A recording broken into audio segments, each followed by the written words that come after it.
Auto technicians are badly needed and in very short supply. Data from industry analysts J.D. Power indicate customers are waiting at least an extra day, sometimes much more, to get their cars serviced.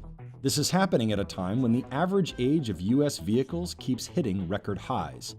Buying another car is out of the question for many. Prices for new and used vehicles hover near record highs. The shortage also spells challenges for dealers. Kevin Massey owns a Ford dealership in Napa, California, and despite in-house training and competitive salaries, he has been struggling to find service workers.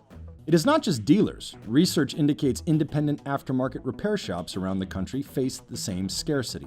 The pandemic has exacerbated the problem, but the shortage of technicians has been long-term. Those in the business worry it is because of some kind of deep generational shift away from work in the trades. Dealers, automakers, and others in the industry are trying to learn more about the shortage and how it can be solved.